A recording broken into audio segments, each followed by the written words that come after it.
Sir, എനിക്ക് തോന്നുന്നത് ഇതൊരു റോങ് ഇൻഫർമേഷൻ ആയിരുന്നു എന്നാണ്. നമ്മളെ ആരോ മനഃപൂർവ്വം പറ്റിച്ചതാ. ഇതിപ്പോൾ ഏകദേശം 1 മണിക്കൂർ മറ്റോ ആയില്ലേ നമ്മൾ ഈ ഭാഗത്ത് വന്നിട്ട്. എന്നിട്ട് ഇവിടെ ആരെയും കണ്ടതുമില്ല. ആര്യൻ പറഞ്ഞത് ശരിയാണെന്ന് അഗസ്ത്യക്കും തോന്നി. അങ്ങനെ ആരെങ്കിലും എന്നെ പറ്റിച്ചിട്ടുണ്ടെങ്കിൽ അവളെ എന്ത് ചെയ്യണമെന്നും എനിക്കറിയാം. അതും പറഞ്ഞ് അവൻ സൈബർ സെല്ലുമായി ബന്ധപ്പെട്ട് ആ ഫോൺ നമ്പറിൻ്റെ ലൊക്കേഷൻ ഡീറ്റെയിൽസ് കണ്ടുപിടിക്കാൻ തീരുമാനിച്ചു. ഒടുവിൽ അതിൻ്റെ ലൊക്കേഷൻ കാണിക്കുന്നത് തൻ്റെ വീട്ടിൽ നിന്ന് തന്നെയാണെന്ന് തിരിച്ചറിഞ്ഞ അഗസ്ത്യയുടെ മുന്നിൽ ആദ്യം തെളിഞ്ഞത് ദിശയുടെ മുഖമാണ്. പിന്നീടാണ് അവനെ കുഴക്കുന്ന തരത്തിൽ ആ സിം കാർഡ് ശ്യാമയുടെ പേരിലാണെന്ന് തിരിച്ചറിയുന്നത്. ശ്യാമ എന്തിനിത് ചെയ്തു എന്നൊരു ചോദ്യം അവൻ്റെ മനസ്സിലുയർന്നു. ഇനിയിപ്പോൾ തന്നെ കെട്ടാൻ പറ്റാത്തതിൻ്റെ ദേഷ്യമായിരിക്കോ എന്നൊരു തോന്നലും ഉണ്ടായി. അതേ നേരത്ത് തന്നെയാണ് ഒരു ക്രിമിനൽ ജയിൽ ചാടി എന്നൊരു കോൾ വരുന്നത്. പിന്നീട് നേരം വെളുക്കും വരെ അതിൻ്റെ പിന്നാലെയായിരുന്നു അഗസ്ത്യ. രാവിലെ 7 മണി നേരത്താണ് അഗസ്ത്യ വീട്ടിലേക്ക് വരുന്നത്. ആ സമയമാകുമ്പോഴേക്കും വീട്ടിലെല്ലാവരും എഴുന്നേറ്റിരുന്നു. സ്റ്റെയർ കയറി മുകളിലെത്തിയതും ശ്യാമ അവൻ്റെ മുന്നിൽ പെട്ടതും ഒരുമിച്ചായിരുന്നു.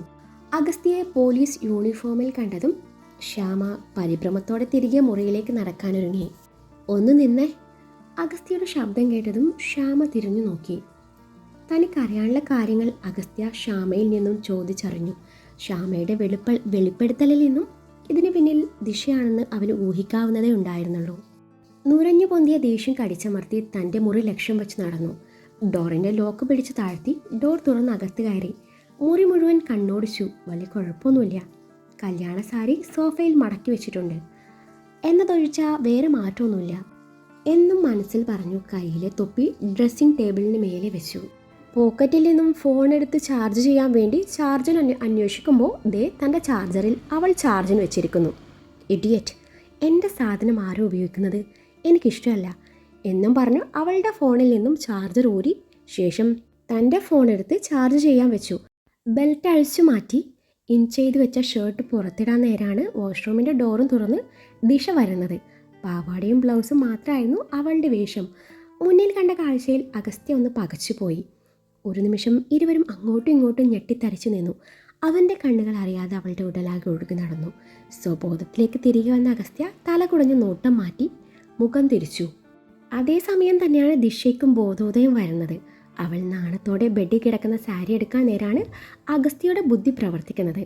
അവൾക്ക് മുന്നേ അവൻ സാരി കൈപ്പിടിയിൽ ഒതുക്കിയിരുന്നു. അവൻ്റെ പ്രവൃത്തിയിൽ അവളുടെ കണ്ണുകൾ മിഴിഞ്ഞു വന്നു. സാർ, അതിങ്ങ് താ.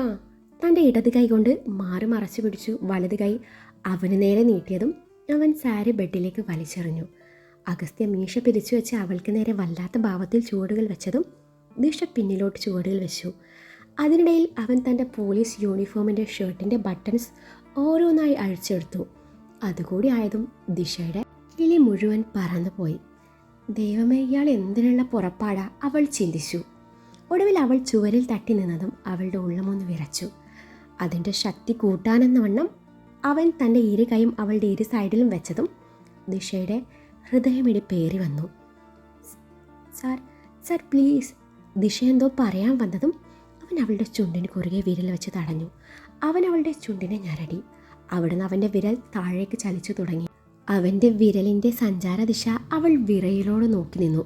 ഒടുവിൽ തൊണ്ടക്കുഴിയിലൂടെ താഴേക്ക് ഇഴഞ്ഞു നീങ്ങുന്നത് തിരിച്ചറിഞ്ഞ ദിശ അവൻ്റെ വിരലിൽ പിടുത്തമിട്ട് അവനെ ദയനീയമായി നോക്കി. ഇന്നലെ നമ്മുടെ ഫസ്റ്റ് നൈറ്റ് ആയിട്ട് എൻ്റെ ഭാര്യ എന്നെ ഒരുപാട് വെയിറ്റ് ചെയ്ത് കാണുമല്ലേ? സോറി മോളെ, ഏട്ടനെ ഇന്നലെ ഒരുപാട് ജോലി ഉണ്ടായിരുന്നു. ഇന്നിപ്പോൾ ഞാൻ മോളുടെ പിണക്കവും പരിഭവവും ഒക്കെ തീർക്കാൻ പോവാ. നമുക്കേ ഈ പകലങ്ങ് രാത്രി ആക്കിയാലോ? ഉയർന്നു താഴ്ന്ന അവളുടെ മാറിടത്തിലേക്ക് വല്ലാത്ത ഭാവത്തിലേക്ക് നോക്കിക്കൊണ്ട് അവൻ പറഞ്ഞതും അവൻ്റെ ആ നോട്ടം താങ്ങാനാവാതെ അവൾ മുഖം തിരിച്ചു കളഞ്ഞു. എന്തിനാ ദിശ ഇങ്ങനെ നാണിക്കുന്നത്? അവളുടെ തലയിൽ കെട്ടിവെച്ചിരിക്കുന്ന ടവൽ അഴിച്ചു മാറ്റിക്കൊണ്ട് അവൻ ചോദിച്ചു.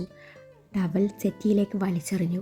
അവൻ അവളുടെ നനഞ്ഞ മുടി വകഞ്ഞു മാറ്റി അവളുടെ പിൻകഴുത്തിലും തോളിലൊക്കെയും പറ്റിപ്പിടിച്ച വെള്ളത്തുള്ളികളെ അവൻ ഊതിത്തെറിപ്പിച്ചു. അവളുടെ കാതോരം ചെറുതായി ഊതിയതും അവൻ്റെ ആ പ്രവൃത്തിയിൽ അവൾ കണ്ണിറുക്കി അടച്ചു. ദിശ, നീ ഇന്നലെ ബ്ലൗസിൻ്റെ ഹുക്ക് അഴിച്ചു തരാൻ പറഞ്ഞപ്പോൾ എനിക്ക് പറ്റിയില്ലായിരുന്നു. സോറി, ആ വിഷമം ഞാൻ ഇപ്പോൾ തീർത്ത് തരട്ടെ. അവളുടെ കാതോരം മന്ത്രണം പോലെ പറഞ്ഞുകൊണ്ട് അവളുടെ പിന്നിൽ നിന്നും മുടി വകഞ്ഞു മാറ്റി.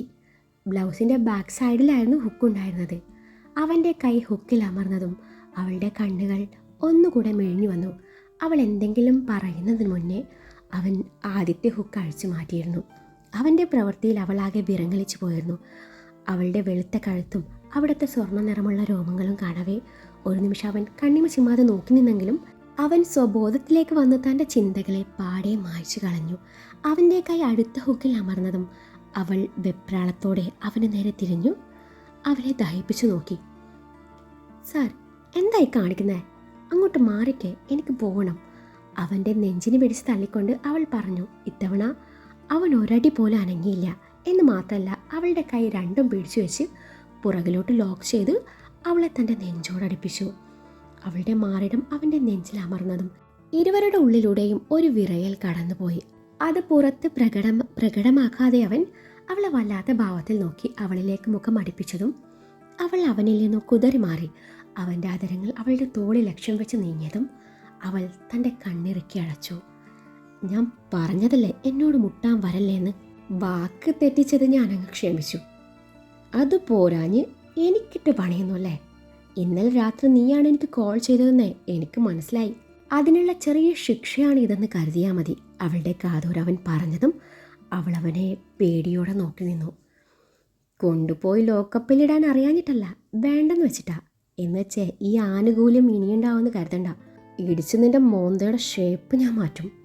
അവൾക്ക് നേരെ മുഷ്ടി ചുരുട്ടി ഇടിക്കും പോലെ കാട്ടിക്കൊണ്ട് അവൻ പറഞ്ഞതും അവൾ പേടിച്ച് കണ്ണടച്ചു പോയിരുന്നു.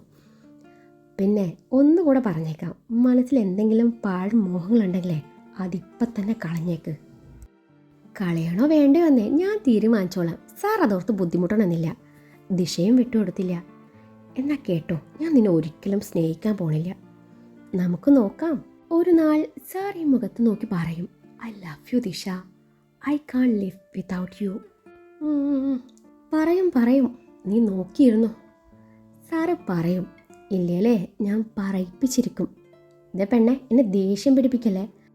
ലോക്ക് ചെയ്ത് വെച്ച അവളുടെ ഇരു കൈയും പിടിച്ച് തിരിച്ച് വേദനിപ്പിച്ചുകൊണ്ട് അവൻ പറഞ്ഞു.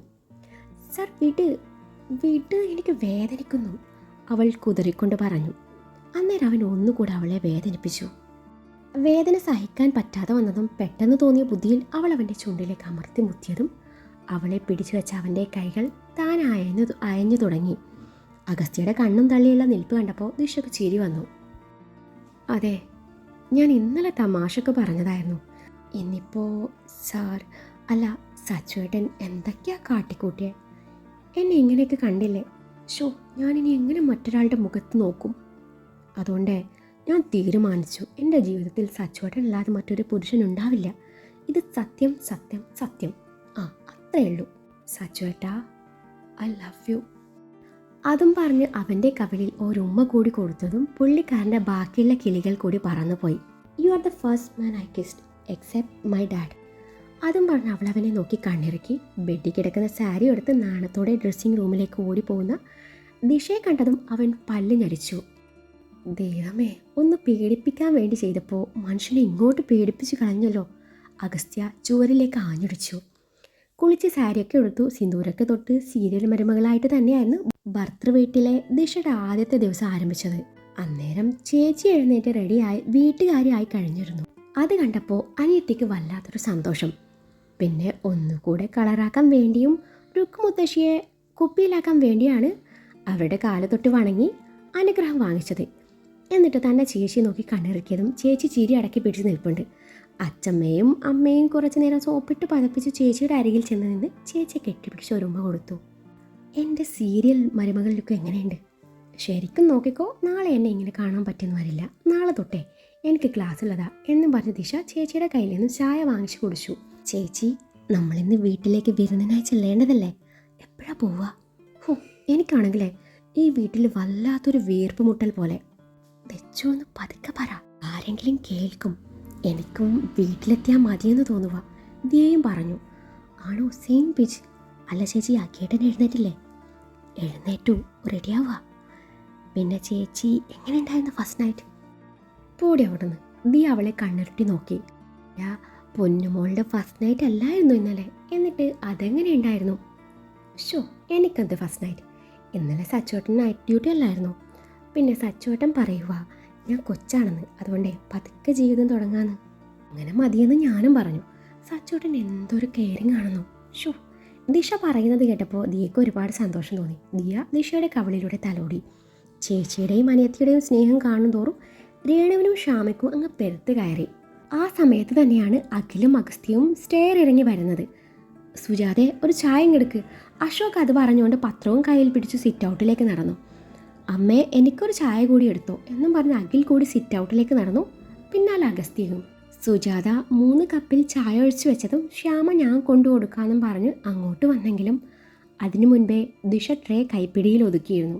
അയ്യോ, ശ്യാമ എന്തിനാ വെറുതെ ബുദ്ധിമുട്ടുന്നത്, ഞാൻ കൊണ്ടു കൊടുത്തോളാം. ദിശ പുറമെ ചിരിച്ച് പല്ല് ഞരിച്ചുകൊണ്ട് പറഞ്ഞു. ഹേ, എനിക്ക് ബുദ്ധിമുട്ടാവില്ല ദിശ. പിന്നല്ലാതെ ശ്യാമയെ കൊണ്ട് ശ്യാമയുടെ ഏട്ടൻ്റെ ഭാര്യയുടെ ഏട്ടനും ഏട്ടൻ്റെ മക്കൾക്കും ചായ കുടിപ്പിക്കുന്നത് ഇന്ദ്രപ്രസ്ഥം തറവാട്ടുകാർക്ക് ചേർന്ന കാര്യമല്ല. അതും ഞാനിവിടെ വടി പോലെ നിൽക്കുമ്പോൾ. ശ്യാമ ഇവിടുത്തെ ഗസ്റ്റാണ് ശ്യാമ. എന്നോ നാളെയോ മറ്റോ പോകുന്ന ശ്യാമയെ കൊണ്ട് ഇതൊക്കെ ചെയ്യിപ്പിക്കുന്നത് മോശമല്ലേ? അല്ല അച്ഛമ്മേ, അല്ല അമ്മേ. ശ്യാമ പോയി അവിടെ ഇരുന്നു. ഞാനേ എൻ്റെ അമ്മായി അച്ഛനും എൻ്റെ ചേച്ചിയുടെ ഭർത്താവിനും പിന്നെ എൻ്റെ സ്വന്തം ഭർത്താവിനും ചായ കൊടുത്തിട്ട് വരാവേ എന്നും പറഞ്ഞ് ദിശ ശ്യാമക്ക് നേരെ പുച്ഛം വാരി വിതറി അവിടെ നിന്ന് പോയതും ശ്യാമ രേണുവിനെ ദഹിപ്പിച്ചു നോക്കി മുറിയിലേക്ക് നടന്നു. ഇവളെന്തിനാ അതിനെന്നെ നോക്കി പേടിപ്പിക്കുന്നത്? രേണു പിറുപിറുത്തു. അമ്മ കണ്ടോ, ദേ അവളുടെ അഹങ്കാരം കണ്ടോ. എൻ്റെ നാത്തൂനെ കൊച്ചാക്കിയപ്പോൾ നിങ്ങൾക്കൊക്കെ സമാധാനമായി കാണും അല്ലേ? രേണു രുക്മിണിയോട് പറഞ്ഞു. അവൾ പറഞ്ഞത് ശരിയല്ലടി, തലയിരിക്കുമ്പോൾ വാലാടണോ? അമ്മേ, എന്ത് കൊമ്മേ, നീ പെട്ടെന്ന് ആ പെണ്ണിനെ പറഞ്ഞുവിടാൻ നോക്ക്. വെറുതെ എന്തിനാ ഇവിടെ ഒരു പ്രശ്നം ഉണ്ടാക്കുന്നത്? ഇതിപ്പോൾ ഒരു സമാധാനമുണ്ട്. അനിയത്തിയും ചേച്ചിയും ആയതുകൊണ്ടേ മരുമക്കൾ തമ്മിലൊരു മത്സരം ഉണ്ടാവില്ല. രണ്ടുപേരും നല്ല സ്നേഹത്തിലാണ്. അതും പറഞ്ഞ് രുക്മിണി പോയതിന് പിന്നാലെയാണ് രേണു മനസ്സിൽ എന്തൊക്കെയോ നിഗൂഢ ലക്ഷ്യവുമായി തൻ്റെ മുറിയിലേക്ക് പോകുന്നത്. ദിശ അച്ഛനും അഖിലിനും ചായ കൊടുത്തു. അഖിലിൻ്റെ തൊട്ടരികിലിരിക്കുന്ന അഗസ്ത്യക്ക് ചായ കൊടുക്കുമ്പോൾ അവനൊരു സൈറ്റ് കൂടി അടിച്ചു. അത് കണ്ടതും അവൻ്റെ കോൺഫിഡൻസ് മുഴുവൻ പോയി. അച്ഛനും അഖിലും കണ്ടോ ആവോ എന്നറിയാൻ ഇടം കണ്ടിട്ട് നോക്കി. അവർ കണ്ടില്ലെന്ന് ഉറപ്പുവരുത്തി ആഞ്ഞൊരു ശ്വാസം വലിച്ചു ചായ കുടിക്കാൻ തുടങ്ങി. അത് കണ്ടതും ദിശയ്ക്ക് ചിരി വന്നു. ബ്രേക്ക്ഫാസ്റ്റ് കഴിക്കാൻ എല്ലാവരും ഒരുമിച്ചാണ് ഇരുന്നത്. അഖിലിൻ്റെ അരികിലായി ദിയയും അഗസ്ത്യയുടെ അരികിലായി ദിശയുണ്ട്. അഖിലാണെങ്കിൽ ദിയയുടെ പ്ലേറ്റിലേക്ക് അപ്പവും കറിയൊക്കെ ഇട്ടുകൊടുത്ത് അവളെ കഴിപ്പിക്കുന്ന തിരക്കിലും. ഇവിടെ ഒരാളാണെങ്കിൽ പ്ലേറ്റിൽ മാത്രം ശ്രദ്ധ കൊടുത്ത് കഴിക്കുന്നു. ദിശയ്ക്ക് ദേഷ്യം തോന്നി. അവൾ അവൻ്റെ കാലിലേക്ക് ഒരു ചവിട്ട് കൊടുത്തതും അവൻ തല ഉയർത്തി അവളെ നോക്കി. അന്നേരം അവൾ ഒന്നും അറിയാത്ത പോലെ കഴിപ്പ് തുടർന്നു. അഗസ്ത്യ പിന്നെയും അതേ കഴിപ്പ് തുടർന്നു. അന്നേരം ദിശ അവൻ്റെ കാലിന് മേലെയായി പതിയെ തൻ്റെ കാലെടുത്ത് വെച്ച് അവനെ ദേഷ്യം പിടിപ്പിക്കാൻ വേണ്ടി മെല്ലെ തൻ്റെ കാലിട്ട് ഉരസിക്കൊണ്ടിരുന്നു. അവൻ തല ഉയർത്തി നോക്കിയതും ഇത്തവണ അവൾ കുറ്റസമ്മതം നടത്തി തൻ്റെ പ്രവൃത്തി തുടർന്നു. അവളുടെ ഈ പ്രവൃത്തി അവനെ ഇറിറ്റേറ്റ് ചെയ്യാൻ തുടങ്ങിയതും അവൻ തൻ്റെ ഇടത് കൈ അവളുടെ സാരിക്കിടയിലേക്ക് കടത്തി അവളുടെ വയറിനെ തഴുകിയതും അവൾ സ്റ്റാച്യു പോലെയായി. അവളുടെ നാപ്പിച്ചുഴിക്ക് ചുറ്റും അവൻ തൻ്റെ വിരൽ കൊണ്ട് വൃത്തം വരച്ചതും അവൾ അവൻ്റെ കാലിൽ നിന്നും തൻ്റെ കാലെടുത്ത് മാറ്റി അവനെ ദയനീയമായി നോക്കി. അന്നേരം അവൻ വിജയീ ഭാവത്തിൽ അവളെ നോക്കി പുരികം പൊക്കി. ഏതോ ഒരു ഉൾപ്രേരണയാലെ അവളുടെ നാഭിച്ചുഴിയിൽ തൻ്റെ വിരൽ ആഴ്ത്തി അവൻ തൻ്റെ കൈ പിൻവലിച്ചു.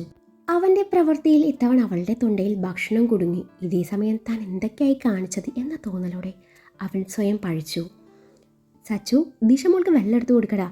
സുജാത പറഞ്ഞത് കേട്ടതും അഗസ്ത്യ ദിശയ്ക്ക് നേരെ വെള്ളത്തിൻ്റെ ഗ്ലാസ് നീട്ടി. നീ ഇനി വെള്ളം കുടിക്കാൻ പോകുന്നതേ ഉള്ളൂ. ദിശയ്ക്ക് മാത്രം കേൾക്കാൻ പാകത്തിൽ അവൻ പറഞ്ഞതും അവൾ അവനെ ഒന്ന് നോക്കി. ഉച്ച കഴിഞ്ഞ് ഇവർ വിരുന്നിന് പോവല്ലേ? അതിനു മുന്നേയായി പുതുപ്പെണ്ണ് മധുരം ഉണ്ടാക്കട്ടെ അല്ലേ? ഇങ്ങനൊരു ചടങ്ങ് കൂടി ഉണ്ടല്ലോ. എന്നാൽ ദിയ തന്നെ ഉണ്ടാക്കിക്കോളൂ. രുക്മിണി പറഞ്ഞതിനോട് എല്ലാവരും യോജിച്ചു. അത് വേണ്ട മുത്തശ്ശി, ഈ കറിയൊക്കെ ഉണ്ടാക്കിയത് ഏട്ടത്തിയാണെന്നല്ല പറഞ്ഞത്. ഇവിടെ വേറെയുണ്ടല്ലോ പുതുപ്പെണ്ണ്, അതുകൊണ്ട് മധുരം ദിശ ഉണ്ടാക്കട്ടെ. എൻ്റെ ഭാര്യയുടെ കൈപുണ്യം ഞാനും കൂടി അറിയട്ടെ. അഗസ്ത്യ പറഞ്ഞു തീർന്നില്ല. ദിശയുടെ തൊണ്ടയിൽ വീണ്ടും ഭക്ഷണം കുടുങ്ങി. വെള്ളക്കെ കുടിച്ച് ഒരുവിധം ഓക്കെയായി അവൾ തൻ്റെ ചേച്ചിയെ ദയനീയമായി നോക്കി. ഒപ്പം അഗസ്ത്യയെ നോക്കി പല്ല് ഞെരിച്ചു. ദിയയുടെ അവസ്ഥയെ മറിച്ചായിരുന്നില്ല. പാചകത്തിൻ്റെ ബാലപാഠം പോയിട്ട് ഉപ്പേതാ പഞ്ചസാര ഏതാണെന്ന് അറിയാത്ത തൻ്റെ അനിയത്തി എന്തുണ്ടാക്കും എന്നോർത്ത് ദിയ കഴിപ്പ് നിർത്തി അഖിലിനെ നോക്കി. എന്താ? അഖിൽ പതിയെ ചോദിച്ചു. അതെ, അവൾക്കൊന്നും ഉണ്ടാക്കാൻ അറിയില്ല. താൻ ടെൻഷൻ ആവണ്ട, ഞാനൊരു നമ്പർ ഇറക്കി നോക്കട്ടെ എന്ന് പറഞ്ഞ അഖിൽ എല്ലാവരിലേക്കും നോട്ടം പായിച്ചു. അച്ഛമ്മ, എങ്കിലേ ചേച്ചിയും അനിയത്തിയും ഒരുമിച്ച് ഉണ്ടാക്കട്ടെ, അതല്ലേ അതിൻ്റെ ഒരു ഇതുമില്ല. ദിശ ഒറ്റയ്ക്ക് മധുരം ഉണ്ടാക്കി കഴിവ് തെളിയിക്കട്ടെ. ഇതിപ്പോൾ ഇതിൻ്റെ ക്രെഡിറ്റ് കൂടി നിൻ്റെ ഭാര്യയ്ക്ക് വേണം. അതിനല്ലേ നീ കിടന്ന് പരിശ്രമിക്കുന്നത്. ഇനിയിപ്പോൾ ദിശക്കൊന്നും ഉണ്ടാക്കാൻ അറിയില്ല എന്നാണോ? എൻ്റെ പാറുക്കുട്ടി പോലും ഉണ്ടാക്കുമല്ലോ നല്ല കിണ്ണം കാച്ച ഡെസേർട്ട്. ഇപ്പോഴത്തെ പെൺപിള്ളേർക്ക് അറിയാത്ത കാര്യങ്ങളുണ്ടോ? പിന്നെ ഒന്നും ഉണ്ടാക്കാൻ അറിയില്ലെങ്കിലേ തന്തയും തളയും പറഞ്ഞാൽ മതിയല്ലോ. വളർത്തു ദോഷം അത്ര തന്നെ. അതിനിടയിൽ രേണു അപ്പച്ച ഒരു കലഹം ഉണ്ടാക്കാൻ ശ്രമിച്ചു. ദിശക്ക് അങ്ങ് ചൊറിഞ്ഞു കയറി വന്നതായിരുന്നു. രേണു, നീ ഒന്നും മിണ്ടാതിരുന്നേ. ഇനിയൊരു തർക്കം വേണ്ട. ദിശ ഒറ്റയ്ക്ക് മധുരം ഉണ്ടാക്കട്ടെ. അത്രയും പറഞ്ഞു രുക്മിണി എഴുന്നേറ്റു. ആ, അത്രയേ ഉള്ളൂ എന്നും പറഞ്ഞ് പിന്നാലെ ദിശയെ നോക്കി പുച്ഛം വാരി വിതറി അഗസ്ത്യ എഴുന്നേറ്റു. ദിശ ദിയെ ദയനീയമായി നോക്കിയതും ദിയ കണ്ണടച്ചു കാണിച്ചു. ദിശ സ്വീറ്റ്സ് ഉണ്ടാക്കാനുള്ള തയ്യാറെടുപ്പിലാണ്. ഒന്നും ഉണ്ടാക്കാൻ അറിയില്ലെന്ന് പറയാൻ പേടിച്ചിട്ടൊന്നുമില്ല. ചേച്ചിക്കൊരു പേടി, എല്ലാവരും കൂടി തന്നെ അങ്ങ് വിഴുങ്ങിക്കളയുന്നു. കിച്ചണിൽ ദിശ മാത്രമേ ഉള്ളൂ. ക്യാരറ്റ് ഹൽവ മാറ്റിപ്പിടിച്ച് ക്യാരറ്റ് ജാമുൻ ഉണ്ടാക്കാനുള്ള തയ്യാറെടുപ്പിലായിരുന്നു. ചേച്ചി ഒരുപാട് തവണ വീട്ടിലുണ്ടാക്കിയിട്ടുള്ളതുകൊണ്ട് ചെറിയൊരു ഐഡിയ ഒക്കെ ഉണ്ട്. അത് വെച്ച് ഇറങ്ങി തിരിച്ചതാണ്. എന്നാൽ ഇടയ്ക്കിടെ ചേച്ചിയുടെ ഒരു ഹെൽപ്പ് വേണം എന്നുള്ളതുകൊണ്ട് ഇയർബഡ്സ് ചെവിയിൽ കുത്തി തിരികിയിട്ടുണ്ട്. യൂട്യൂബ് നോക്കാമെന്ന് കരുതിയതാണ്. പക്ഷേ ഇടയ്ക്കിടെ രേണുത്തള്ള ഇൻസ്പെക്ഷന് വരും. ബ്ലഡി കൂതർ അപ്പച്ചി. അവരെയും പ്രാഗിക്കൊണ്ട് ക്യാരറ്റ് കട്ട് ചെയ്യാൻ തുടങ്ങി. ആ നേരത്താണ് അഗസ്ത്യ അങ്ങോട്ട് കയറി വരുന്നത്. ദേ വന്നു അടുത്ത മാരണം, ദിശ മനസ്സിൽ പറഞ്ഞു. അവൻ വന്നതും അവളെ മൊത്തത്തിലൊന്ന് ഒഴിഞ്ഞു നോക്കി. ഇയാളെന്താ ഇങ്ങനെ നോക്കുന്നത് എന്ന പോലെ ദിശ അവനെ ഇടങ്ങണിട്ട് നോക്കി. എന്താണാവോ ഉണ്ടാക്കുന്നത്? അഗസ്ത്യ ചോദിച്ചു. പേരിട്ടിട്ടില്ല, പേരിട്ടിട്ടേ DCP സാറിന് അറിയിക്കാം. ദേഷ്യത്തോടെ ഒരു ക്യാരറ്റ് എടുത്ത് രണ്ടായി മുറിച്ചുകൊണ്ട് ദിശ പറഞ്ഞു. അതിനിടയിൽ അവളുടെ ഇയർബഡ്സ് അവൻ കയ്യോടെ പൊക്കി. ഇതെന്താ? അത് പിന്നെ പാട്ട് കേൾക്കാൻ. അവൾ തപ്പിത്തടഞ്ഞു. പാട്ട് കേൾക്കണമെങ്കിൽ ഉറക്കെ വെച്ചാൽ പോരെ? അവളുടെ ഇയർബഡ്സ് പോക്കറ്റിലിട്ടുകൊണ്ട് അവൻ പറഞ്ഞു. അത് പിന്നെ അടുക്കളയിൽ ശബ്ദ മലിനീകരണം ഉണ്ടാവരുതല്ലോ എന്ന് കരുതി. അവൾ പറഞ്ഞത് കേട്ട് അവൻ പുച്ഛിച്ചു.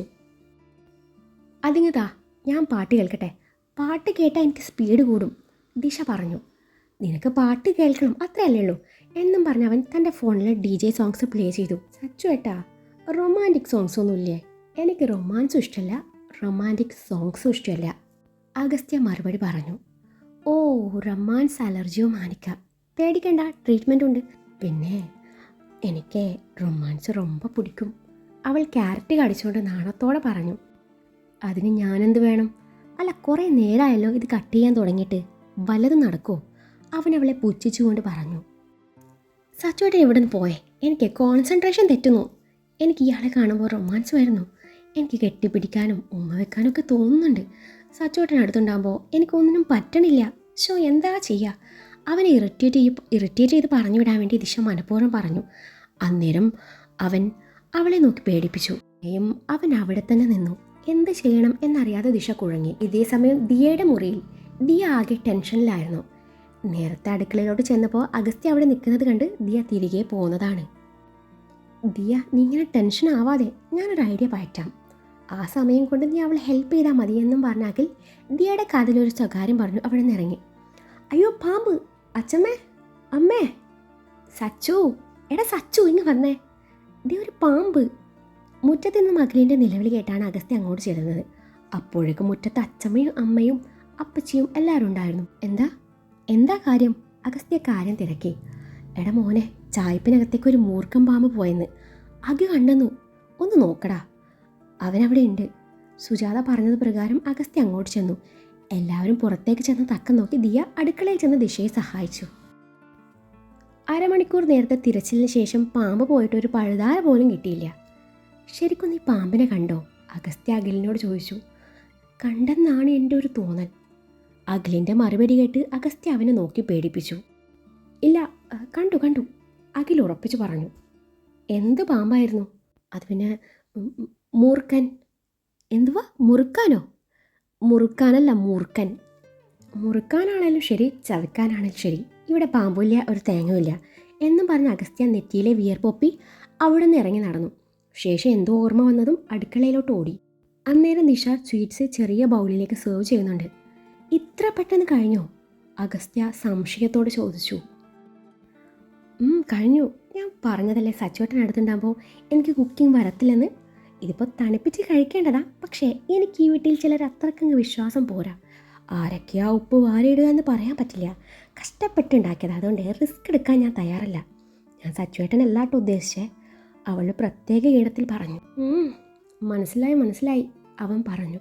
ഇതാ കഴിക്ക് സച്ചുവേട്ടാ, എന്നിട്ട് എൻ്റെ കൈപ്പുണ്യം എങ്ങനെയുണ്ടെന്ന് പറ എന്നും പറഞ്ഞ് ഒരു ബൗൾ എടുത്ത് അവൻ്റെ കയ്യിൽ കൊടുത്ത് ബാക്കിയൊക്കെ ഈ ഒരു ട്രെയിൽ വെച്ച് അവൾ അകത്തേക്ക് നടന്നു. അഗസ്ത്യ സ്വീറ്റ് വായിൽ വെച്ചു. കൊള്ളാം, നിന്റെ ചേച്ചിയുടെ കൈപ്പുണ്യം അസലായിട്ടുണ്ടെന്ന് പറഞ്ഞ് അവൻ കിച്ചണിൻ്റെ ഒരു ഭാഗത്ത് വെച്ചിരുന്ന തൻ്റെ ഫോൺ എടുത്ത് അതിൽ റെക്കോർഡ് ചെയ്യാൻ വെച്ചിരുന്ന വീഡിയോ സേവ് ചെയ്ത് അതിലേക്ക് ദൃഷ്ടി പതിപ്പിച്ചതും അതിലെ കാഴ്ചകൾ കണ്ട് അവൻ്റെ മുഖത്ത് നിഗൂഢമായ ചിരി വിരിഞ്ഞു. ദിശയും ദിയയും അഖിലും ഗാർഡൻ ബെഞ്ചിലിരുന്ന് ചിരിച്ച് വർത്തമാനം പറയുന്നുണ്ട്.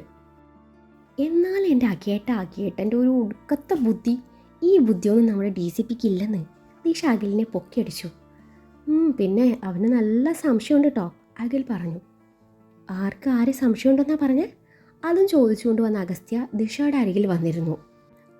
അത് പിന്നെ സംശയം പുതിയ മൂവി റിലീസായിട്ടുണ്ടെന്ന് പറയുമായിരുന്നു. നാളെ നമുക്ക് പടത്തിന് പോയാലോ എന്നൊരു ഓപ്ഷൻ അഖിയേട്ടൻ വെച്ചു. ദിശ പറഞ്ഞൊപ്പിച്ചു. നല്ലതാ, അഗസ്ത്യ അമർത്തി മൂളി. അന്നേരം അഗസ്ത്യ ദിശയുടെ ഫോണിലേക്ക് ഒരു വീഡിയോ സെൻഡ് ചെയ്തു. ദേ, നിന്റെ ഫോണിലേക്ക് ഒരു വീഡിയോ മെസ്സേജ് വന്നിട്ടുണ്ട്, അഗസ്ത്യ ദിശയുടെ കാതോരം പറഞ്ഞു. അതെങ്ങനെ നിങ്ങൾക്കറിയാം? അത് അയച്ചത് ഞാനാ. അവൻ പറഞ്ഞത് കേട്ടതും ദിശ സംശയത്തോടെ വാട്സാപ്പ് തുറന്നു വീഡിയോ പ്ലേ ചെയ്തു. തെറ്റ് ചെയ്തതിനേക്കാൾ കുറ്റകരമാണ് തെറ്റ് ചെയ്യാൻ കൂട്ടുനിൽക്കുന്നത്. സോ ചേച്ചിയുടെ കാര്യം കട്ടപ്പോക. അതിൻ്റെ താഴത്തെ ടെക്സ്റ്റ് മെസ്സേജ് കൂടി വായിച്ചതും ദിശ അഗസ്ത്യയെ ദയനീയമായി നോക്കി. ഞാനിപ്പോൾ എന്താ ചെയ്യണ്ടേ? അവൾ പതുക്കെ ചോദിച്ചു. വാ, പറഞ്ഞു തരാം എന്നും പറഞ്ഞ അഗസ്ത്യ അവളെ ചേർത്ത് പിടിച്ചു നടന്നു. നിങ്ങളെങ്ങോട്ടാ? അഖിലാണ് ചോദിച്ചത്. ഞങ്ങളെ ഒന്ന് സ്നേഹിച്ചിട്ട് വരാം. നിങ്ങൾ ഇവിടെ ഇരുന്ന് സ്നേഹിച്ചോ? അല്ല ദിശ മോളെ, അവളുടെ കവിളി പിടിച്ച് കൊഞ്ചിച്ചുകൊണ്ടാണ് അഗസ്ത്യ അത് പറഞ്ഞത്. അവരൊരുമിച്ച് നടക്കുന്നത് കാണാൻ എന്തൊരു ഭംഗിയല്ലേ? അവരുടെ പോക്ക് കണ്ട് ദിയ പറഞ്ഞു. വല്ലാത്തൊരു ഭംഗി തന്നെ, അഖിൽ പ്രത്യേക ഈണത്തിൽ പറഞ്ഞു.